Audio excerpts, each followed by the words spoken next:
আর আমি বারবার একটা কথা বলি যে এই দুনিয়াতে আল্লাহ ছাড়া আমাদের আপন বলে কেউ নাই। আপনি যাকেই আপন মনে করেন না কেন, আমাদের সম্পর্ক আছে বাবার সাথে, মায়ের সাথে, স্ত্রী সন্তানদের সবার সাথে, আমাদের হক আছে, অধিকার আছে, সব ঠিক আছে। বিশ্বাস করেন আল্লাহ ছাড়া আপন বলে আপনার কেউ নাই। এই যে গার্লফ্রেন্ডকে আপন মনে হয়, এরা আপন না। স্ত্রী সন্তানদেরকে খুব আপন মনে হয়, আপনার মৃত্যুর পর 40 দিন সময় লাগবে না সব ভুলে যেতে। পিতামাতা, ভাই বোন সবাইকে আপন মনে হচ্ছে। পিতামাতার স্থান বাবা মার পরে, আল্লাহ রসুলের পরে, সেটা ঠিক আছে, কিন্তু আপন আল্লাহ ছাড়া তারা নন। আপনি তাদের মনোপুতভাবে নিজে প্রতিষ্ঠিত হতে পারবেন না, তারা আপনাকে চিনবে না। বললো সারাটা জীবন তোর পিছনে এত টাকা ঢাললাম, কি করলি? কিচ্ছু করতে পারলি না। আবার এখন যারা পিতামাতা হয়েছেন, সন্তানদেরকে আপন মনে হচ্ছে, দেখবেন এই সন্তানকে আপনি আপনার মনোপুতভাবে সম্পত্তি দিতে পারবেন না, ভরণ পোষণ দিতে পারবেন না। এই সন্তান বড় হয়ে আপনাকে বৃদ্ধাশ্রমে পাঠিয়ে দিতে পারে, নাউজুবিল্লাহ। অথবা আপনার সাথে এই সন্তানই খারাপ ব্যবহার করবে। আপন মনে হচ্ছে? আল্লাহ ছাড়া কেউ আপন না।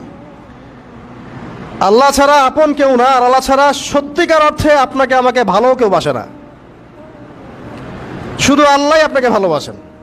এটা আপনারা হারে হারে উপলব্ধি করবেন যত দিন যাবে ইনশাআল্লাহ। তাই শুধু সেই আল্লাহর জন্যেই নিজেকে খালেস করে দেন, আর যার যার হক তাকে তাকে দিয়ে দেন। দুনিয়াতে শান্তিতে থাকার ফিলোসফি বলছি, philosophy of happiness in this হায়াতুদ দুনিয়া, সেটা হচ্ছে যার যার হক তাকে তাকে দিয়ে দেন, নিজের হক আল্লাহর কাছে চেয়ে নেন। আর দুনিয়াকে আপন মনে করবেন না, আল্লাহ ছাড়া কাউকে আপন মনে করবেন না, আপনি সুখে থাকবেন ইনশাআল্লাহ। দুনিয়ার দাসত্ব করবেন, আল্লাহ ছাড়া অন্য মানুষদেরকে আপন মনে করে নেবেন, দেখবেন আপনি পদে পদে কষ্ট পাবেন। কারো কাছে আশা করেন না, কষ্ট পাবেন না। আমি এই প্রসঙ্গে কথাগুলো বললাম যে দুনিয়াকে আপন মনে করতে নাই, আর আল্লাহকে আপন মনে করতে হয়। আল্লাহকে আপন মনে করলে তখন আমার উপর কিছু দায়িত্ব চলে আসে। কি দায়িত্ব? আল্লাহ আমাকে সৃষ্টি করেছেন, রিজিক দিয়েছেন, লালন পালন করছেন, বাঁচিয়ে রেখেছেন, তার হাতে আমার মৃত্যু, তার হাতে সব কিছু। তো এখন আল্লাহ পাকের জন্য নিজের জীবনটাকে খালেস করে নেওয়া, যেভাবে আল্লাহ পাক চলতে বলেছেন সেভাবে চলা, যেগুলোকে আল্লাহ পাক নিষেধ করেছেন বর্জন করা। আর রাসূলুল্লাহ সাল্লাল্লাহু আলাইহি ওয়াসাল্লামের সুন্নাহ আল্লাহ পাক রেখে দিয়েছেন আমাদের সামনে।